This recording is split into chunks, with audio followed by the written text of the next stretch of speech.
You are listening to the Horse Radio Network, part of the Equine Network family. This is episode 109 of the Wisdom by Wessa show on the Horse Radio Network. This is Mike Donnell. I'm Casey Wilbanks-Coletti. And this is Sofia Yagela. Welcome to Wisdom by Wessa on the Horse Radio Network, part of the Equine Network family. This podcast is brought to you by the Western and English Sales Association, WESA, which provides the world's largest trade events for retailers, manufacturers, and sales representatives of the equestrian industry. In this podcast, we feature exclusive interviews with noteworthy Western and English personalities, retailers, and exhibitors who you've always wanted to talk to. Don't miss out on all the news for manufacturers and retailers in the equine industry. On our last show, we visited with WESA's president, Scott Tucker, and covered what the board worked on during their meetings. Today, Sophia is here, and I heard that you have an exciting announcement about something that the board just voted on. Yes, during the last meeting, the board members mentioned bringing something back that we actually haven't done in quite some time, but will be very exciting, especially for the retailers. So WESA is reintroducing a promotion of drastically reduced offers that are limited in quantity, and we are calling them the wildcard deals. How does the promotion work? So if exhibitors have great deals planned for their showcase products, they can sign up for the promotion through WESA. The link is included in a recent marketing email, or you can also find it in the Facebook group, or just email me at sjagella@wesatradeshow.com. We'll then promote the deals, which, by the way, can be anything from payment terms or freight to lots of other things. So we'll promote them by showcasing a sample on the 11th floor and also listing all the deals on a flyer and on the Westside Trade Show app and also in the Facebook group.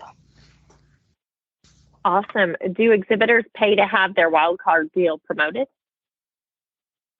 No, they don't have to pay for that. They just have to drop off and pick up their samples and give us a little bit of information about the deal. But we don't charge for the promotion or for the showcasing of the samples on site. Just take a look at the exhibitor email, the Facebook group, or just email me if you want to promote a wildcard deal. Blair Dworkin's love of horses began well before earning her Bachelor's of Fine Arts cum laude degree. In 2011, when she opened her first studio, her work centered around pottery pieces, but segued into three-dimension pieces and, most recently, bronze sculptures along with jewelry.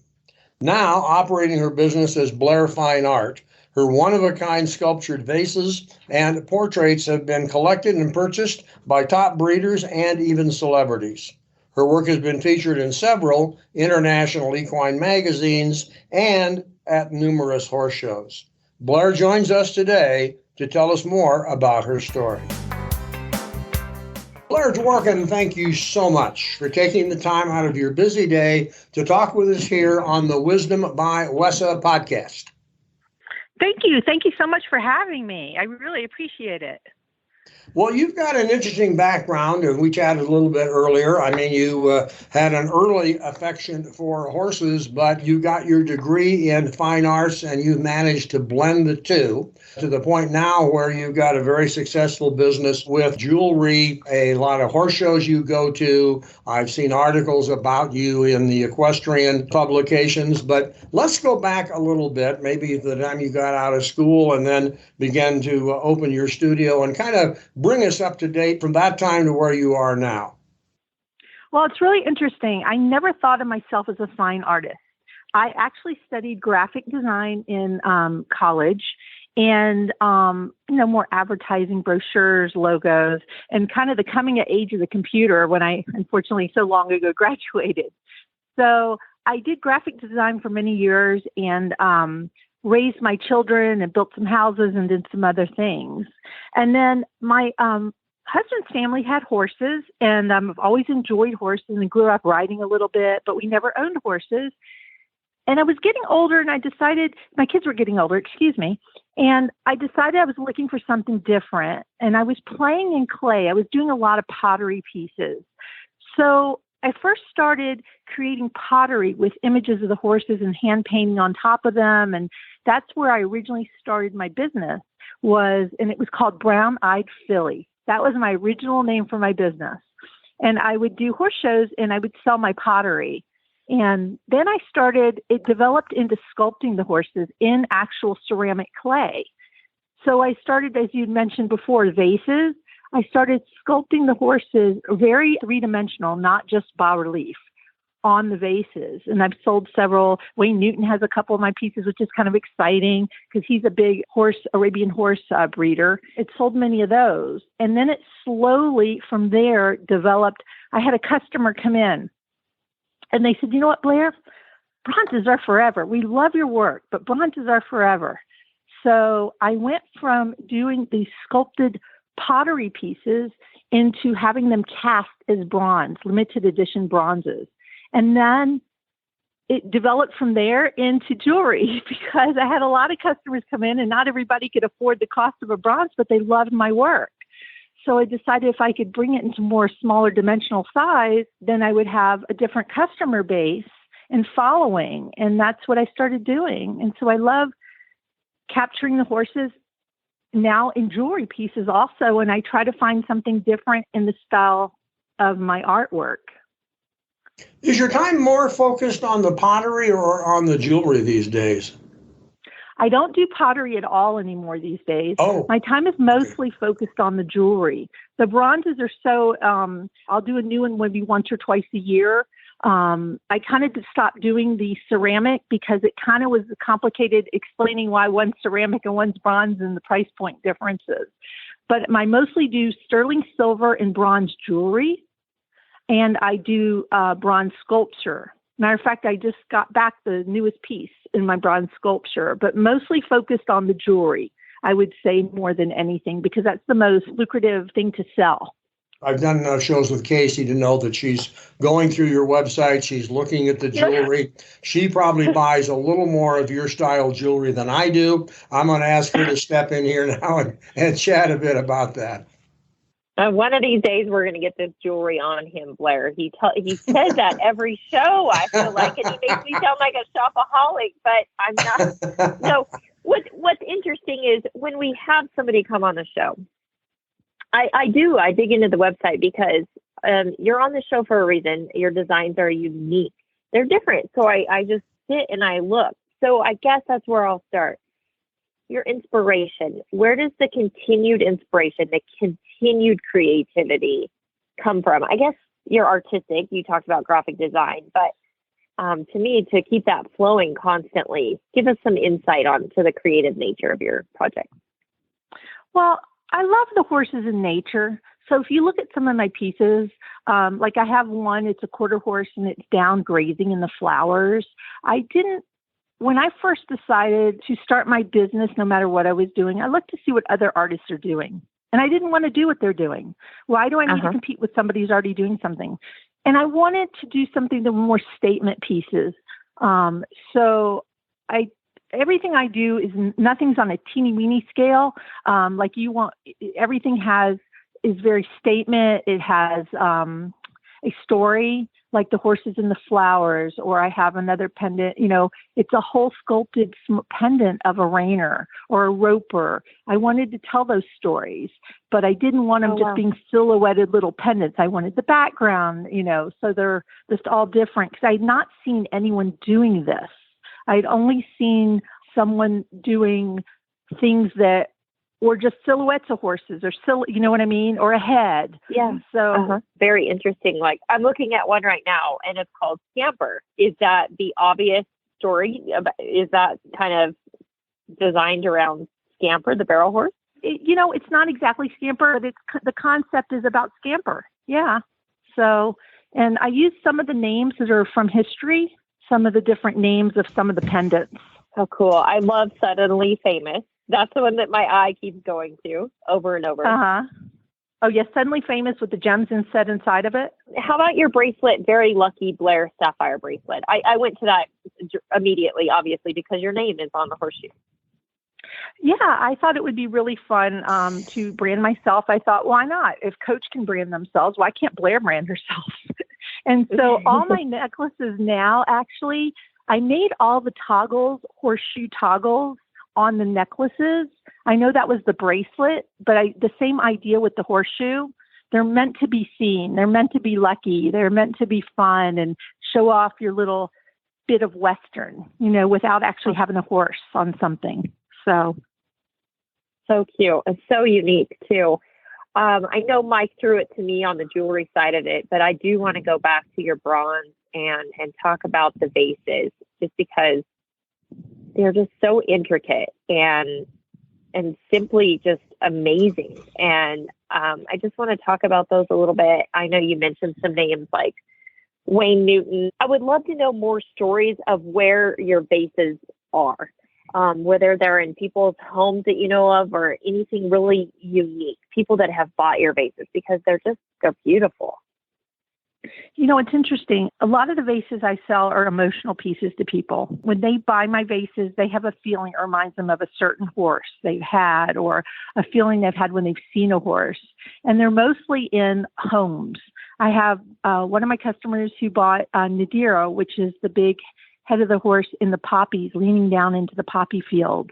And they keep it actually in their kitchen, on their kitchen table. It's quite a big vase to put on a kitchen table, actually. And I just find people decorate their homes with it, whether they have horses or not. Matter of fact, one piece I sold, it's funny, I just ran into him. He's a dog trainer, but he was at the Arabian Horse Show and he saw it and he just loved it for his entryway. The other thing, on a lot of my pieces, they turn. So when looking at them, they're just as beautiful from the back. Maybe they have a big tree growing up the back. Or on Essence of Eden, which is the horse leaning to eat the apple. From the back, if you just see his little nose sticking out in the beautiful apple, you want to walk around it or turn it. See, so it's mostly just in homes right now. So they're so beautiful. And you mentioned that the one vase we were speaking of down in the flowers, and you said it was kind of big. How big is it? That piece, I don't have it in front of me, the dimensions, but it's about 26 inches tall. Uh-huh. Oh, you have the dimensions in front of you. I just pulled it up, 15 wide and 15 deep. Oh my gosh. It's so beautiful. Yeah. So, and those can be sized to be fountains. They can be sized to be anything, but they're just fun. They're just peaceful. The one thing I love about the horses in my work, I love seeing the horses at peace and relaxing, like in the flowers. Or I have one called Serenity in the Woods. And on Serenity the Woods, he's running through the woods. There's big trees that grow around him, and he's a very heavy bas-relief. My pieces, they aren't just like coming up a quarter-inch, half-inch. They come out at least 2-3 inches, some of them, from the vases. Oh, wow. You just said something really interesting. And I think we all know this. Horses are definitely good for your soul. I ride horses, and that's where I end up. If I'm having a hard time, I end up with my horse. That's how it goes. And I think a lot of people that ride or own horses, or even that don't, they're very therapeutic and healing. But thinking about that being in your house, you use the word peaceful. I never really thought of that, but I bet it is they're in their natural, environment in your pieces. And I can see the ambiance and the vibe being set by your pieces in a home and I've really never thought of that before. They tell me they smile when I have my customers come back and tell me how much they're enjoying them. Not just they sit it and everybody compliments. They tell me how much they enjoy them, especially turning them in the light and changing them, because you can rotate the vases. Sure. This is just a bit off topic, but not necessarily. Before I throw it back to Mike, I know he's got a burning question, but you stay involved in the equine community through multiple different foundations. I just want you to touch on that real fast before I hand it back to Mike.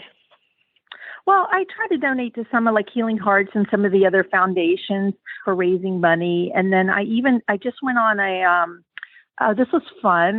This was actually riding too. I went on a couples ride, a long weekend couples ride with the Verde Vaqueros, and I donated pieces for their organization. And then they do a lot of donations and things. So I just give back the way I can that will help the industry in different ways. So, and also help with horses that are, being taken to the kill pens or things like that. So what I mostly do is just some donations for events. My question was, how do you start? Somehow you come up with these marvelous pieces, but do you sketch them out on a piece of paper? Do you try them out in another way? Or do you just kind of let it flow and see where it goes? I lay in bed and I will design something in my head and then go sketch it out for dimensions the next day. But I will pretty much know what I want to do in my head just by laying in bed and relaxing and thinking about the horses and coming up with ideas. And then how long does it take for you to get to, not the mechanical part of the bronzing, but how long does it take for you to take that dream, that image you had while you were relaxing in bed? How long does it take for that to become a reality? Probably at least a month and a half of working on it. Oh, okay. But that month and a half could be spread over a long period of time of putting it down. The one thing that's really nice about working with oil clay versus the pottery clay that is a water-based is that I can put something down if I'm not happy with it, think about it for a while, and come back to it. So actually, I just finished a piece that is not on a vase that I'm really proud of called Let Freedom Reign. And it is a Western rider. It's on my website, I think, is a clay piece. But I literally, as I was talking to you last week, I was at the foundry and we were finishing it. So I'm going to get it up on my website today. That piece, I spent quite a while on it. And then I got nervous. So I held off a little bit longer before I just did the final touches. But that piece is very exciting for me because it's my very first piece of a human, my very first piece of a full a horse with all the dimensions, so it's not attached to a vase. That piece, I spent at least a month and a half every day working on it, if you figure out total time. And then you said before it goes to get cast. Now with the foundries, castings are taking between 15 and 18 weeks to get them back because the laborious process in casting.